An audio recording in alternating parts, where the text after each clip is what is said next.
vision or have another print disability which makes reading, holding a book, or turning a page difficult or impossible. The content is copyrighted by the respective publishers. For more information, please visit us on the web at nfradioreading.org. Dzień dobry. This is Joanne Janicki, and for the next hour, I'll be reading from the April 30th, 2026 issue of the Am-Pol Eagle on the Niagara Frontier Radio Reading Service. I hope everyone is doing well. The daffodils are up, the tulips are up. I saw some grape hyacinths coming in to the studio today. It's a wonderful time. Spring is it just gets you perked up. I don't know how else to put it. A reminder, grab a pen or a recording device or something so that you can jot down phone numbers and web pages and emails. And I have to say, I peeked ahead and we might be able to get to some recipes today. So just in case, get yourself set up. All right, front page. Photograph of some kids. I don't know how else to describe it. 9, 10, 11-year-olds, maybe even a little older, couple older kids in there. And there's another photograph with author Eva Chotomska. I can't see she's holding up a book. I'm guessing she wrote it, but I can't see what the title is. Title, PSS Gets New Perspectives on Teaching and Learning. I read, I think I do. That is the new motto adopted by Monsignor Adamski Polish Saturday School in Buffalo teachers and students on April 25th, 2026. This new motto was inspired by Lucina Brzowska, who recently visited the United States from Poland with a mission to help improve Polish education at various locations around the country. Brzowska is a teacher, but more than that, she represents what it means to be an educator.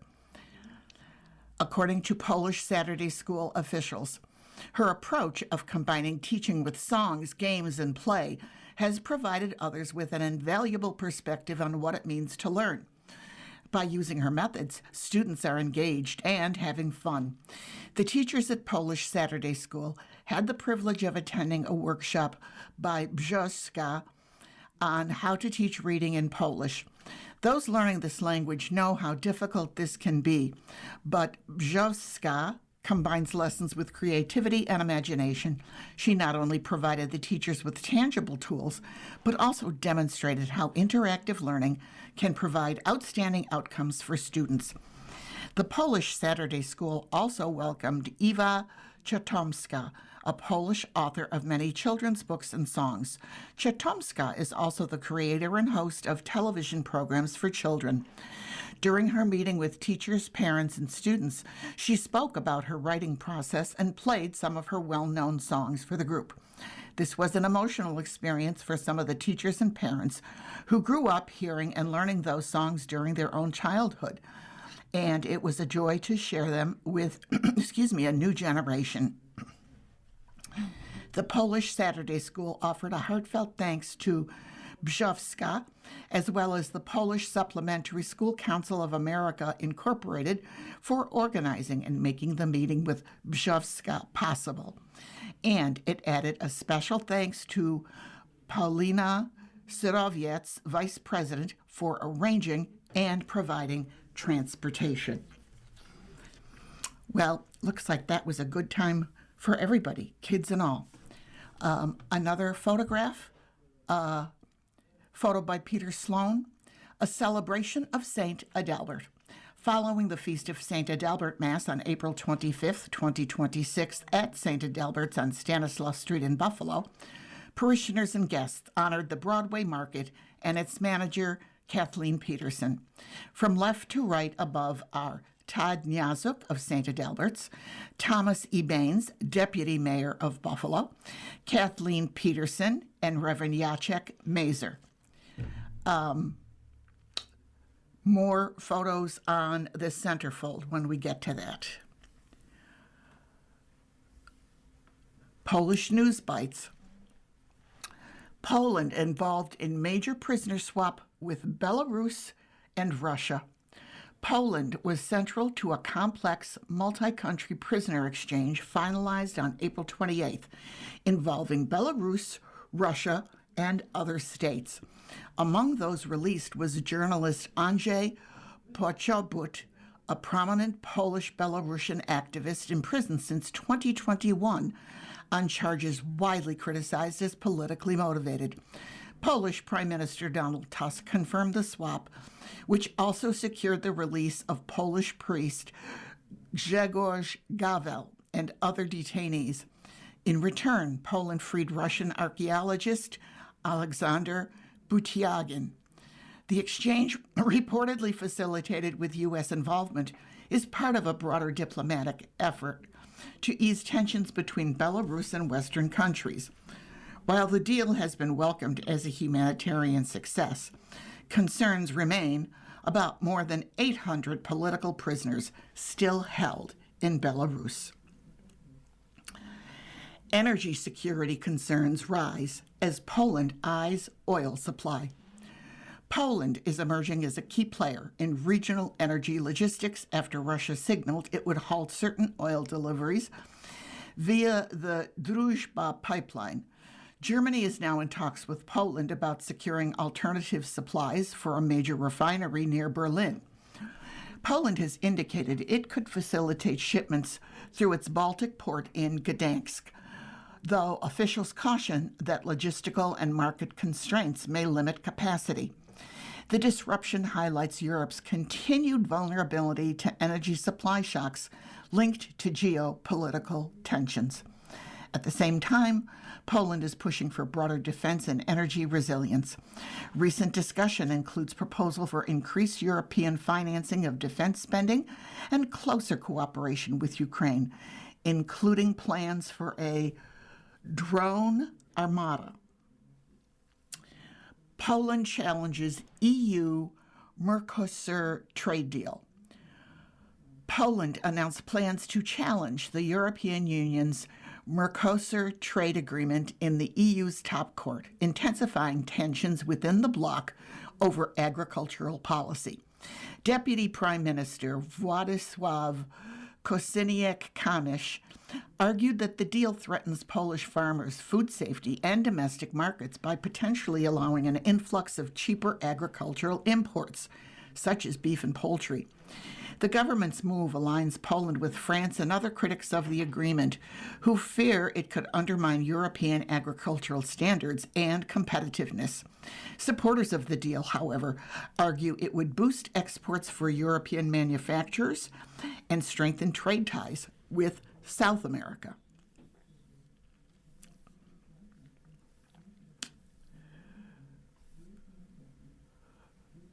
Deadline years for 2026 James and Lillian Kulza Scholarship.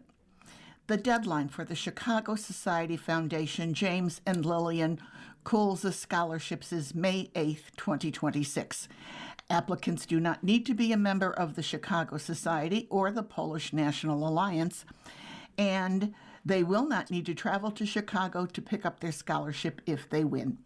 The Chicago Society Foundation is a tax-exempt foundation affiliated with the Chicago Society of the Polish National Alliance, Lodge 1450 of the Polish National Alliance.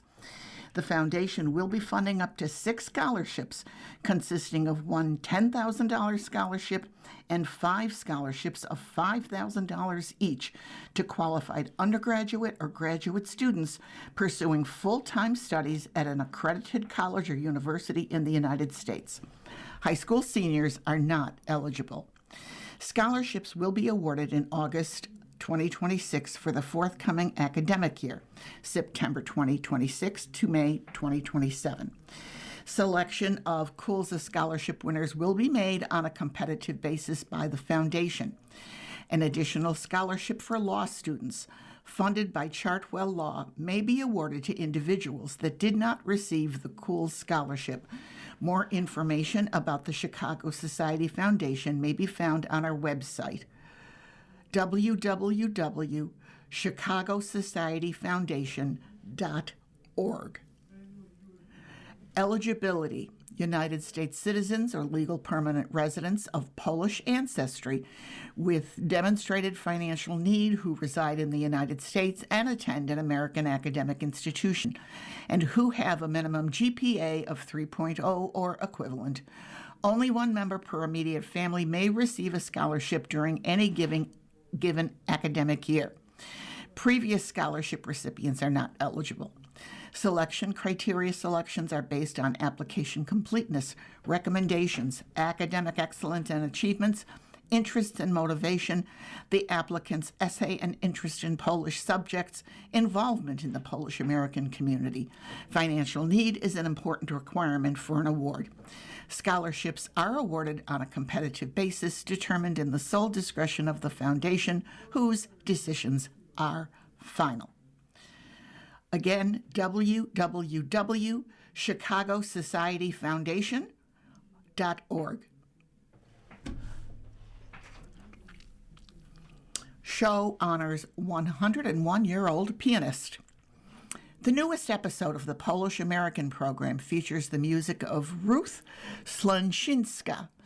Slęczyńska was born in California to Polish immigrants. She died last week at the age of 101. Two of her pieces, along with other styles of Polish music, can be heard during the program anytime at polishprogram.com. The program is hosted by Andy Gołębiowski. In addition to hosting the radio show, Gołębiowski is hosting a trip to Poland this September. For details, call phone number 716-510-7562. Again, 716-510-7562. There's also an email, andy@polishprogram.com. Holy Mother of the Rosary Cathedral is having a fish fry in the Bishop Peplowski Center at HMR Cathedral, 6298 Broadway, Lancaster, New York, on Friday, May 8th, from 4 until 6:30 or sold out. Each dinner, fried fish, baked fish, or shrimp, is $16, or $9 for a small chicken finger dinner. Each meal comes with homemade salads and a dessert. Concert to welcome spring is Sunday. The public is invited to a splendid evening of glorious music to welcome in spring, compliments of the Ars Nova musicians and the choir of St. Louis Church. Spring Awakenings will be performed Sunday, May 3rd at 5 p.m. at Blessed Sacrament Church, 1025 Delaware Avenue, Buffalo, New York. $25 general admission. Students are admitted free. Now that's going to take us to the real Polonia's calendar. Sunday, May 3rd, Bieszczada Banquet and Polish Constitution Day celebration. A fun roast and toast banquet honoring Andy Gołębiowski. Tewksbury Lodge Waterfront Banquet Hall at Buffalo, Riverfest Park, 249 Ohio Street in Buffalo. 4 p.m. start, dinner buffet, cash bar. Polish Arts Club members $65, non-members $70.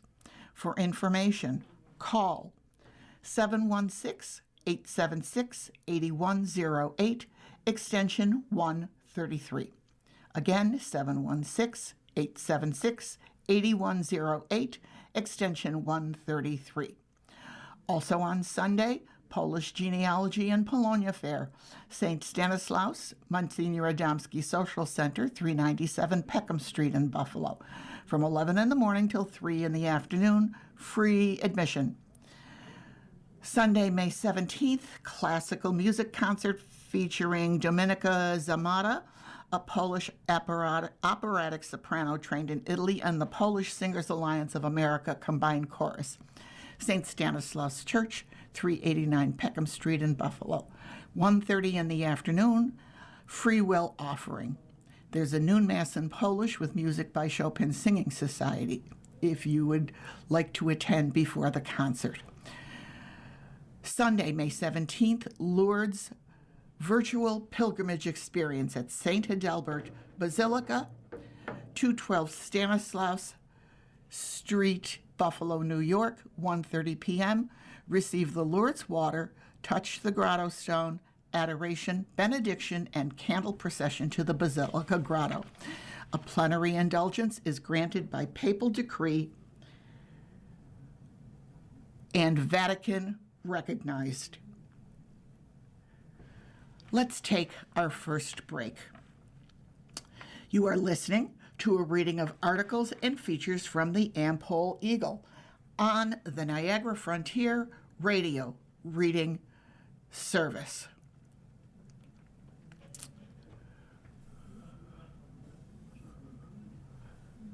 This Week in the History of Buffalo's Polonia by Carl L. Buckeye. The following is a list of events that occurred during the week of April 30th to May 3rd.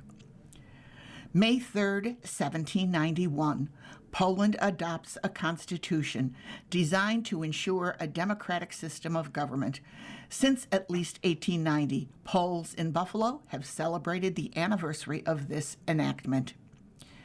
May 5th, 1912, more than 10,000 Polish residents of Buffalo gather at 5 mass meetings to protest proposed legislation to restrict immigration.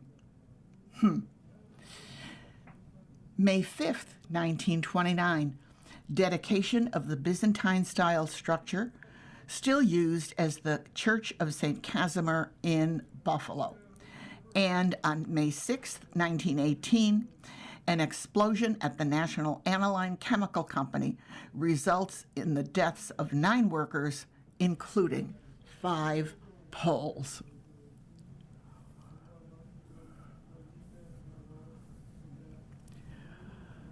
We're on to Tom Tadapachki's Town Talk.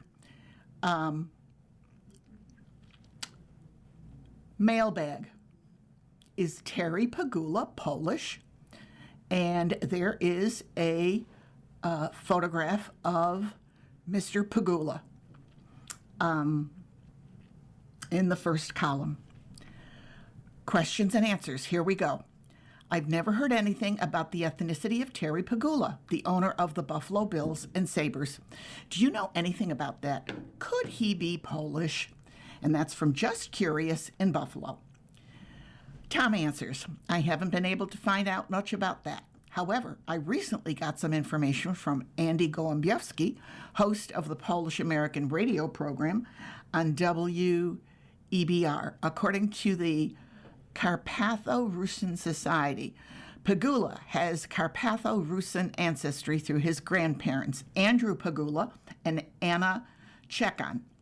Terence Michael Pagula was born in 1951 in Carbondale, Pennsylvania, to Myron and Eloise DeCavage Pagula. So who are the Carpatho-Rusins? They are a distinct East Slavic ethnic group originating from the Carpathian Mountains in Central Europe, the area bordering modern Ukraine, Slovakia, and Poland. They're people with a distinct culture and language, but without their own state. They were historically referred to as Ruthenians or Lemkos.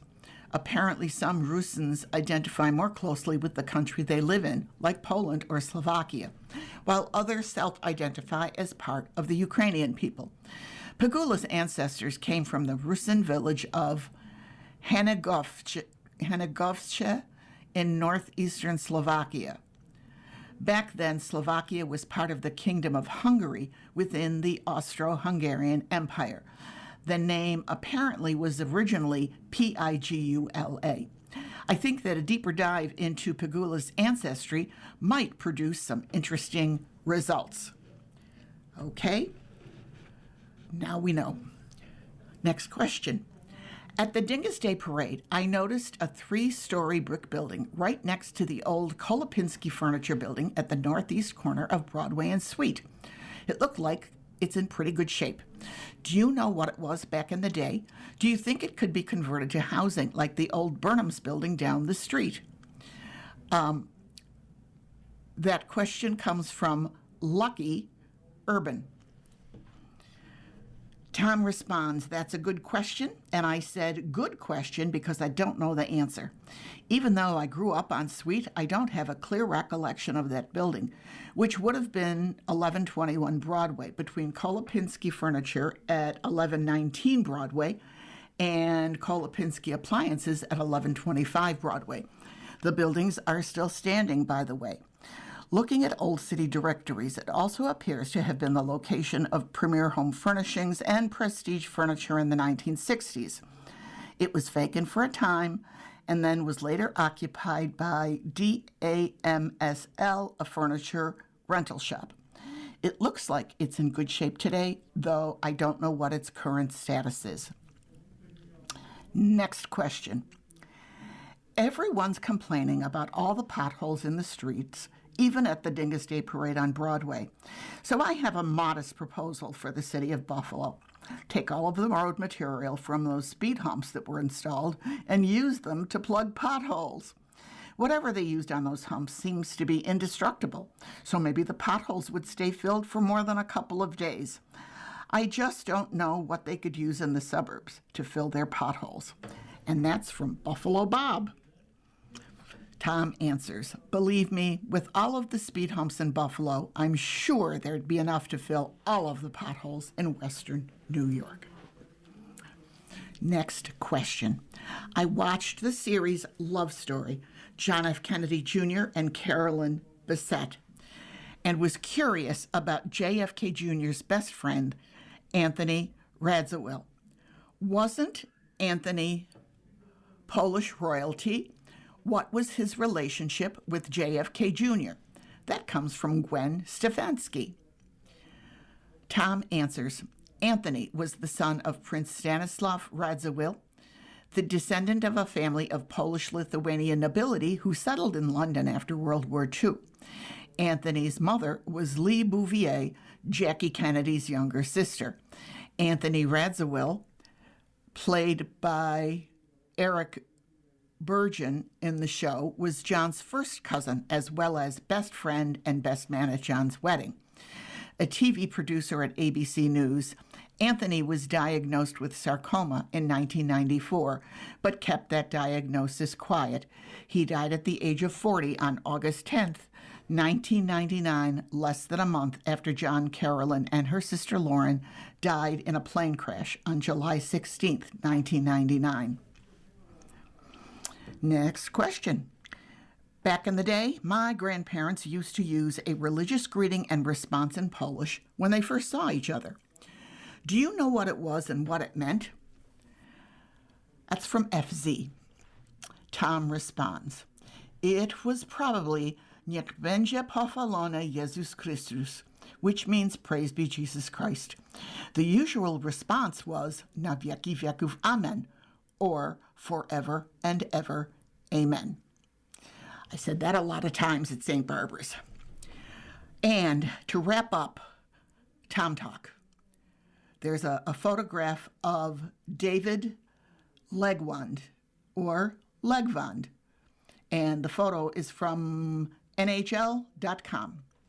I saw that David Legwand, who spent his final season with the Buffalo Sabres, was elected to the Polish-American Sports Hall of Fame. Is Legwand a Polish name? Signed, Buffalo fan. Tom responds, yes, but not a very common one. Actually, Legwand is the Polish word for iguana, and is also the name of a new Polish light tactical military vehicle, the KLTV Legwand, based on a Korean design.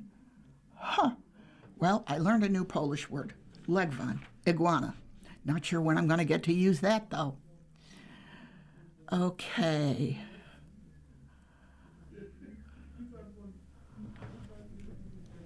Amber workshops of ancient Masovia reveal a hidden craft industry. This article is by Evelina Krajcinska-Wujec. In the first centuries of the Common Era, far from the Baltic coast where amber naturally occurs, communities in Masovia were producing large quantities of amber jewelry, leaving behind traces of a craft that has only gradually come to light. Archaeologists have identified as many as 10 ancient amber workshops across 5 settlements. In some of them, they uncovered up to 20,000 amber fragments, along with decorative beads and pendants, pointing to production on a significant scale. Amber, valued for its lightness and ease of processing, became one of the most important ornamental materials in Europe. Although it is most commonly associated with coastal regions, archaeological evidence shows that between the 3rd and 4th centuries CE, amber working also flourished inland. At the time, much of present-day Poland was inhabited by communities of the Przeworsk culture. Known for their advanced craftsmanship, they developed large-scale iron production. In western Masovia, this activity formed the so-called Masovian Metallurgical Center, a vast complex of settlements with clear traces of iron smelting.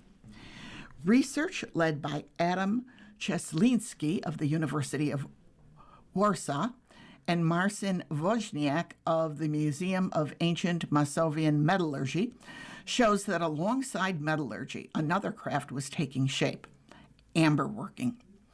Excavations conducted since the 1970s have revealed workshops in Biskupice, Izdebno,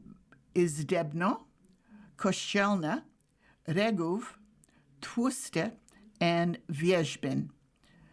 Quote, in light of the research to date, Masovia appears to be the largest amberwork center outside the borders of the Roman Empire. Numerous workshops have also been recorded in Kujawy, but the scale of production in this latter center appears to be smaller, Czeslinski tells the Polish press agency.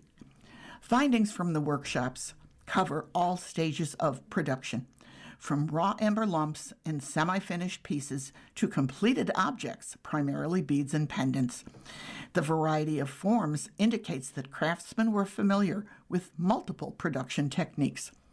Particularly large quantities of material were found in Biskupice and Izdebno Kościelne.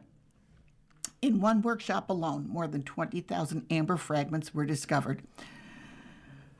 Such numbers suggest that production may not have been limited to local needs, but could have been connected to wider exchange. The workshops themselves were modest. They were typically located in dugouts, small, partially underground structures covering only a few square meters. Quote, amber is a relatively soft material, so its processing did not require complex tools.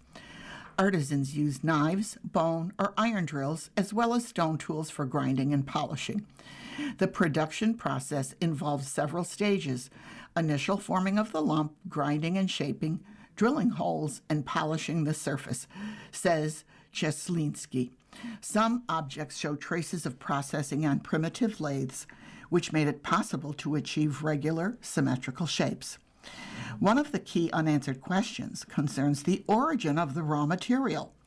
Natural amber deposits in Masovia are limited, occurring mainly in the northeastern part of the region in Kurpi. This suggests that most of the amber used in the workshops was imported. The most likely sources are areas along the Baltic coasts, particularly Sambia and the Bay of Gdansk.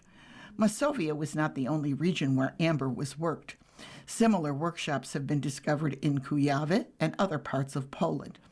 In some areas, production was also intensive, though it rarely reached the scale observed in Masovia. In regions rich in amber, such as the Baltic coast or Scandinavia, traces of workshops are much rarer. This may reflect differences in how production was organized or simply the current state of archaeological research. Quote, the import of amber may have been linked to the exchange of locally produced iron. However, a significant chronological problem arises. Most amber workshops date to the 3rd, 4th century CE, while the heyday of iron production is more likely to have occurred earlier. Therefore, further research is necessary to better understand the relationship between the two phenomena, Czesliński says. And this article is from PAP, Science in Poland. Their website is www.scienceinpoland.pl. Always learn something interesting from Science in Poland and in the Am-Pol Eagle. Let's take our next break. You are listening to a reading of articles and features from the Am-Pol Eagle on the Niagara Frontier Radio Reading Service.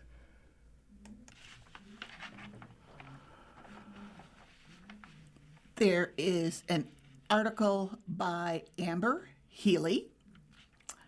It is accompanied by a photograph. 3 people standing before the City of Buffalo Common Council podium. Margaret Szczepaniec, Councilmember Joseph Gołąbek, and Mary Ann Kedron are featured in this photograph. And looking at the back of the photograph, I'm guessing it's right in the Common Council chambers. Let's see what Amber Healy has to tell us. Residents of Black Rock and Riverside owe a debt of gratitude to Mary Ann Kedron and Margaret Szczepaniec, 2 tireless advocates honored this month by North District Council member Joe Gołąbek as women of distinction before the Buffalo Common Council.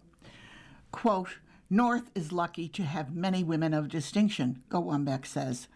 She continued, Mary Ann and Margaret are just 2 of them.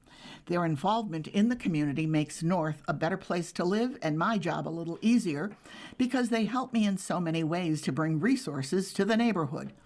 End quote.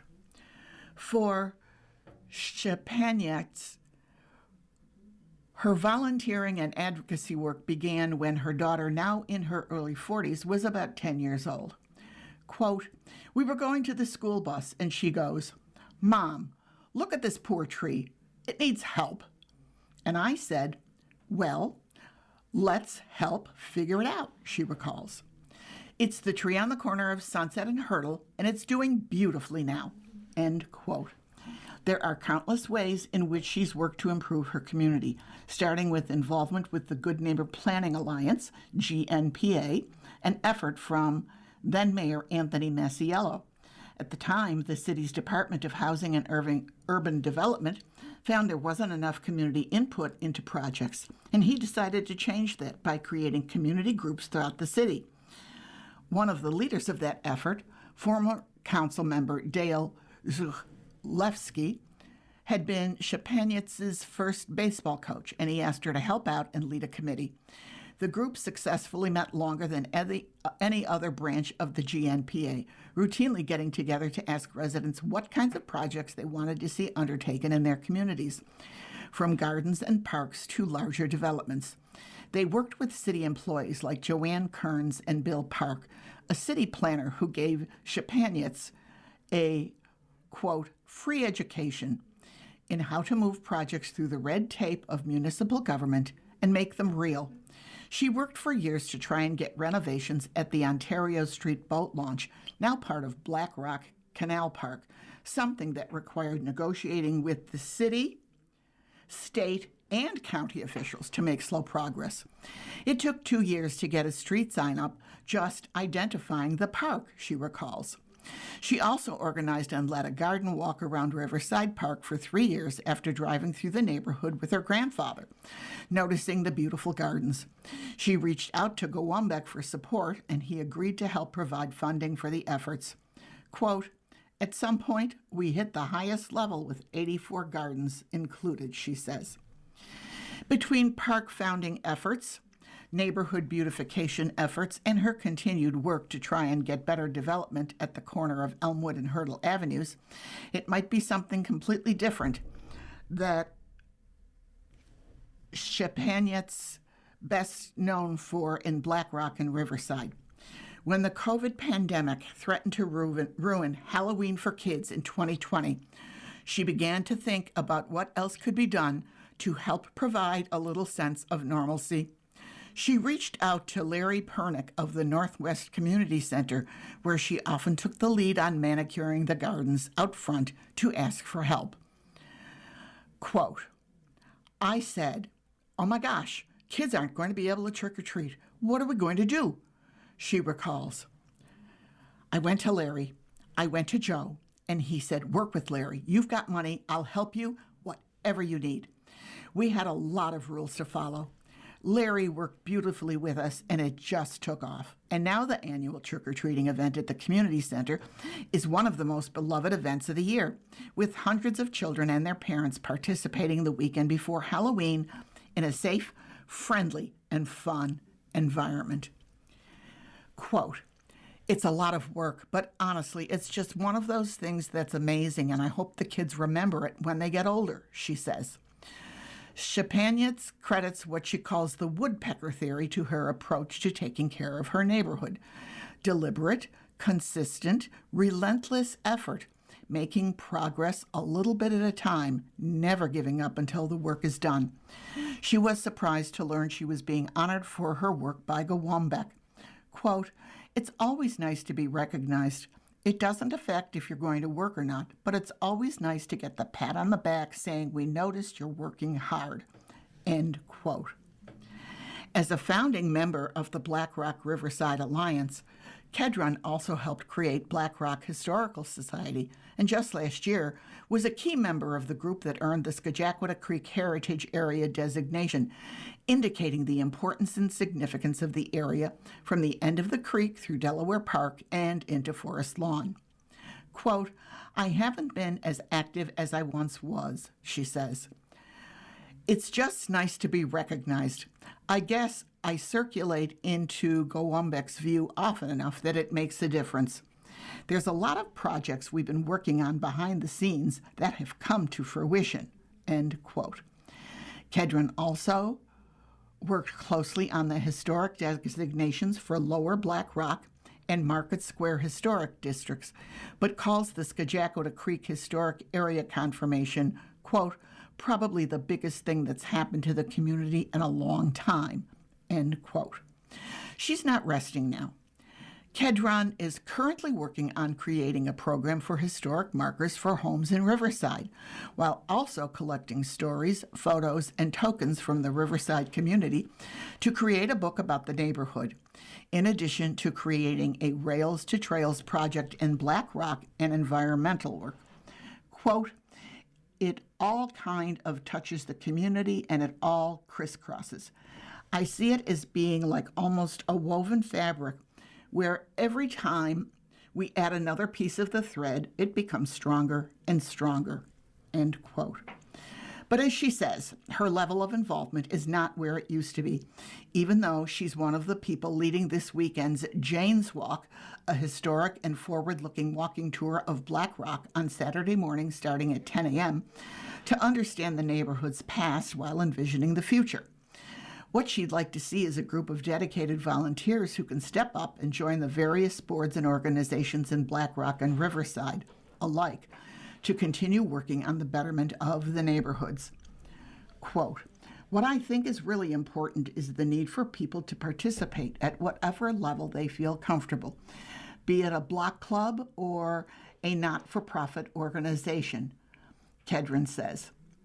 I'm active or was active in 4 different community boards. Not-for-profit entities have the ability to bring project money into this community, and I don't think people understand that. It's not enough for the city or the county or the state to be doing stuff. Their job is to keep the roads done. And if you want a splash pad, if you want a rails to trails, if you want a heritage district, those things are all extras. People have to be willing to fight and work for them, these quality of life projects. End quote. If people want their communities to thrive, to attract new small businesses, to have safe parks for their children and pets to enjoy, it takes everyone pitching in to help, she says. Quote, you don't have to be a rocket scientist. You don't have to have multiple degrees or whatever. There is a place for you in these organizations, either as a volunteer or as a board member. We're desperate for board members. Every one of these organizations that we belong to are desperate for board members and for representative board members, end quote. Kedron says what keeps her going is a love of her community. Quote, I'm of the community and I love the community. I really do think it's a good community. There are a lot of things that could happen that could be really good, and there's some really exciting projects on the horizon. We're at the infamous Am-Pol Eagle centerfold. We have photos by Peter Sloan. The Broadway Market and its manager, Kathleen Peterson, were honored at a celebration of St. Adalbert on April 25th at St. Adalbert's on Stanislaus Street in Buffalo. Todd Nyazuk of St. Adalbert's makes a presentation to Peterson and Thomas E. Baines, deputy mayor of Buffalo. A group of smiley women. I don't know how else to describe them. A Polish perspective from author Ewa Chatomska and teaching advocate Lucyna Brzowska. They're photographed in this. They're in this photograph. Let me put it that way.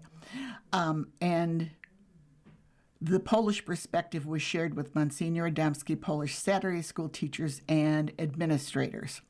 And we read about that article.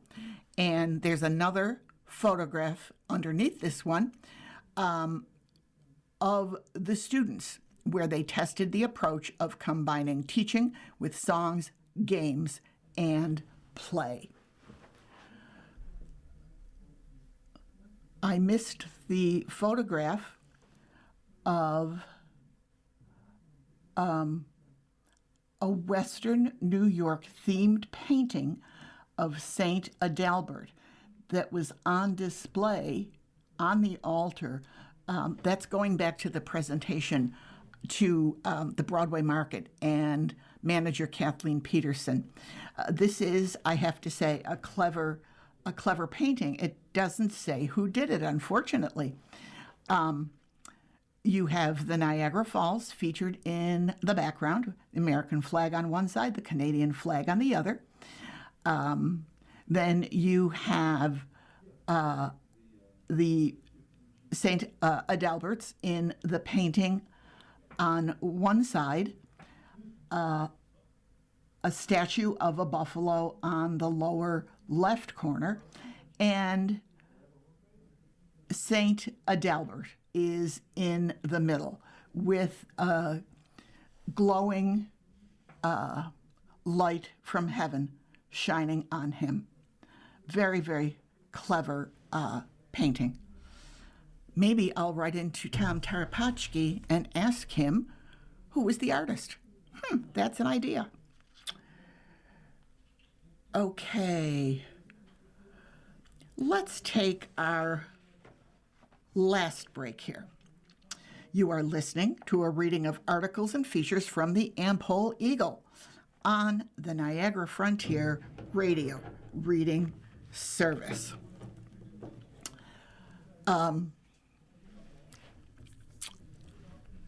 Fish are shrinking due to overfishing and climate change, a study warns. Fish are shrinking not only due to intensive fishing, but also because of evolutionary responses to climate change, according to research by scientists from Poland and Australia, published in Science. Science is, this is your reader, Science is a very well-respected scientific journal.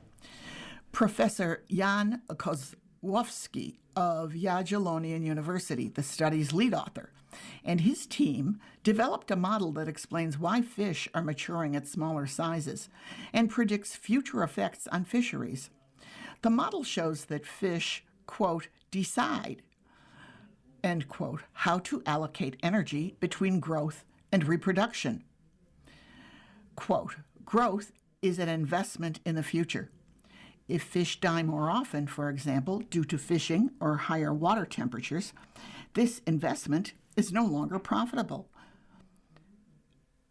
Kozłowski said in an interview with the Polish press agency. He added that under such conditions, it is better for fish to reach maturity earlier and devote more energy to reproduction. As a result, successive generations mature faster and remain smaller. Quote, any increase in mortality works in the same direction.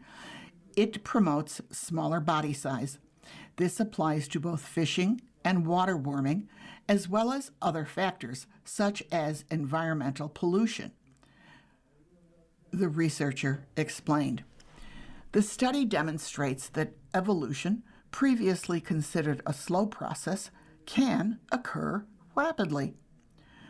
Quote, evolution can take place over a few or a dozen generations if environmental conditions change, Kozłowski said. Previous fisheries models ignored evolutionary effects, relying on simplified assumptions about growth and egg production. Quote, we introduced evolution into fisheries models and showed that it cannot be ignored, Kozłowski said.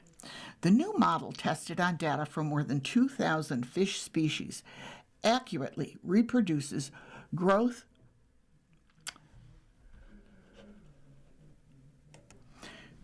and maturity patterns and highlights the reproductive importance of large females. Quote, one 10-kilogram female will lay significantly more eggs than 10 1-kilogram females, he noted. Accounting for evolutionary processes alters fisheries forecasts. By 2100, catches of 43 key species could drop about 22% if size reduction is considered, compared with a 14% decline without the factor. The study warns that overfishing and warming oceans are exacerbating the problem. FAO data for 2025 show that 35% of fisheries are overexploited. Baltic cod, for example, decreased in maximum length from 115 to 54 centimeters, and in maturation size from 40 to 20 centimeters between 1996 and 2019. Quote, if changes accelerate, the situation could become even worse, Kozłowski says. For hundreds of millions of people, fish are a primary source of protein. It is not a matter of luxury, he emphasized. Scientists call for changes in fisheries management, including better production of large individuals. Quote, the best solution is the development of large marine reserves where fish can grow to large sizes and reproduce. Their offspring can then feed the areas where fishing is conducted, Kozłowski said. The research stretches the importance of reducing fishing pressure, protecting large fish, establishing marine protected areas, and slowing climate change. Quote, if changes occur more slowly, nature has a better chance of coping with them, Kozłowski concluded. This is from PAP, or Science in Poland.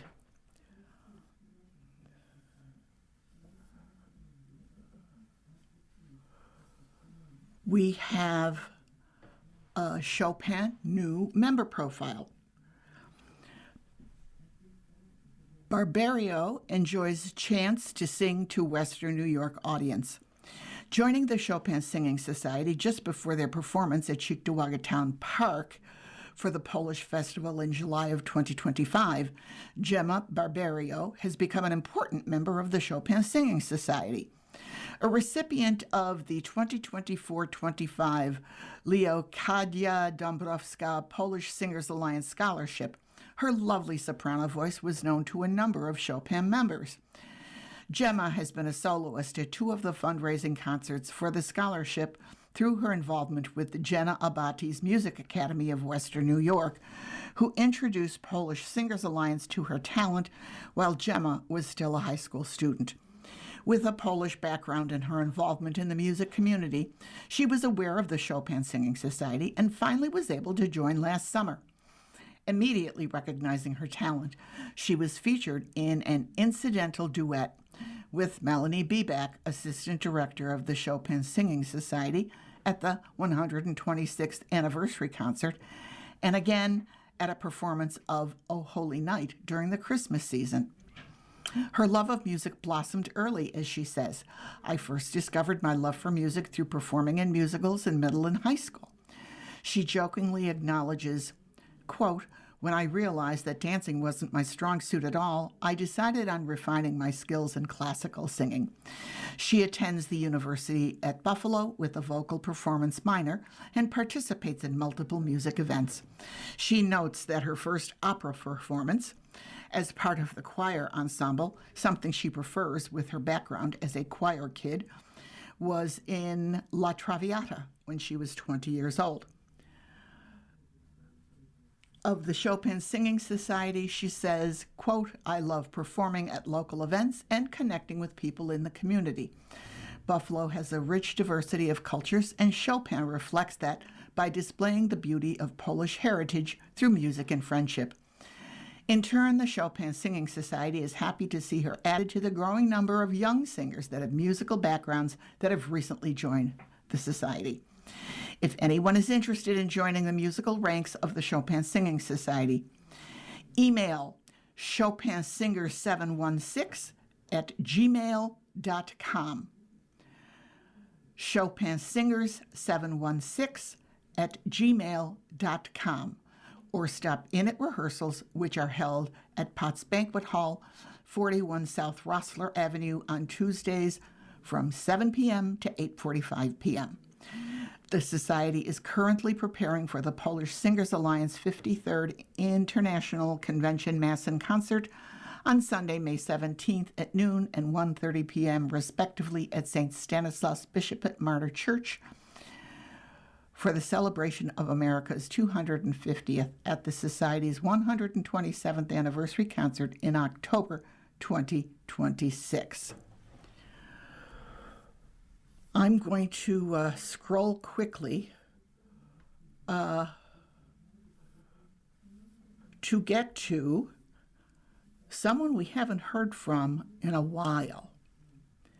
Our friend Renia Senko-Hanchak and her garden features. Some lovely, lovely photographs here. An eruption of blooms. Did you ever notice that after a long hibernating winter, spring flowers like the tulip and daffodil just seem to burst into bloom? Nowhere can you better experience this explosion of petals than in the Japanese garden in Delaware Park. A gift from Buffalo's sister city, Kanazawa, Japan.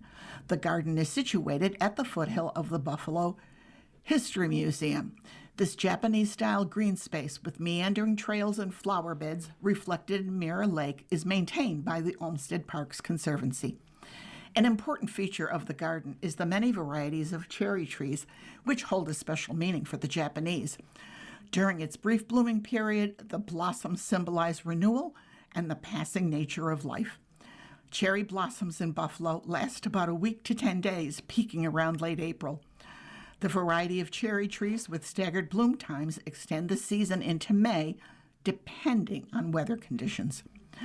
Mark Peshko, board member of the Buffalo History Museum, welcomes everyone to experience the beauty and serenity of the Japanese garden year-round. Every season is a gift to the senses, an opportunity to refresh and renew. The garden is open year-round during daylight hours and is free. I cannot do justice to the lovely photographs that accompany Renya's article about the Japanese gardens. And I'm guilty, I have never seen them. I've been to the Historical Museum many times, but I've never checked out the gardens. My bad. On the list, there are what appear to be little islands. From the photograph, you can't tell if they're connected in some way to another landmass. There are photographs of the cherry blossoms. There is a photograph of some white hyacinths in full bloom. If you have never smelled the beautiful scent of a hyacinth, you don't know what you're missing. Absolutely wonderful.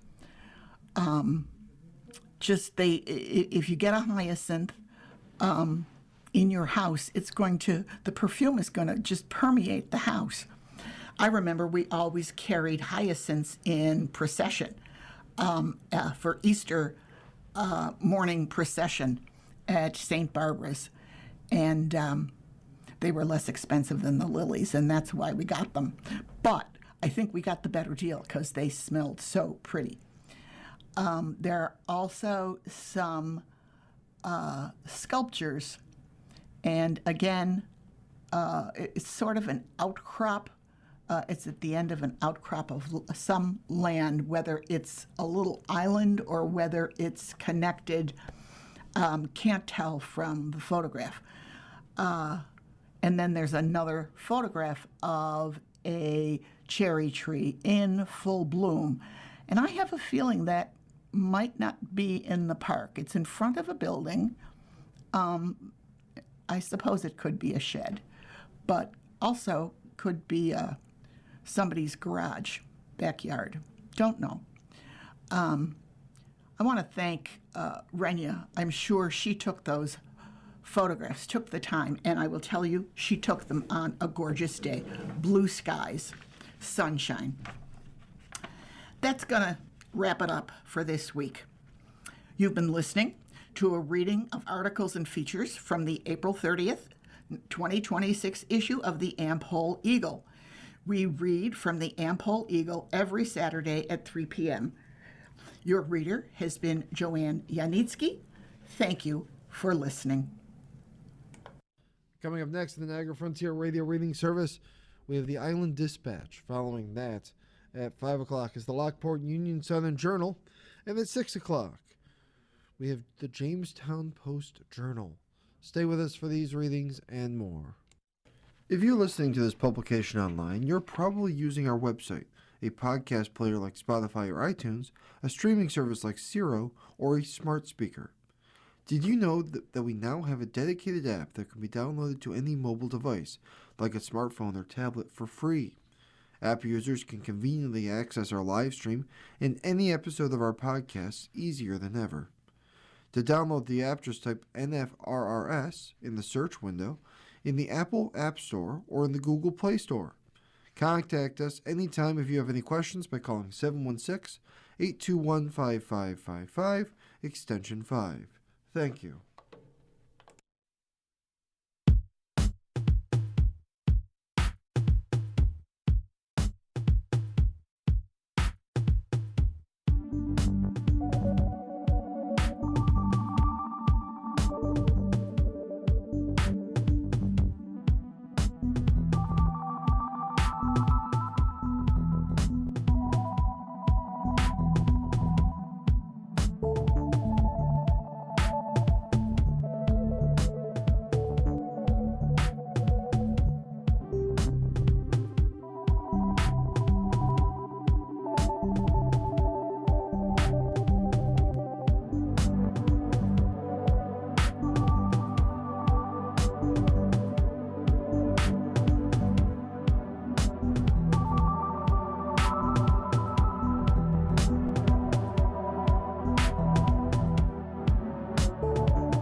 following program is intended for listeners who are blind, have low vision, or have another print disability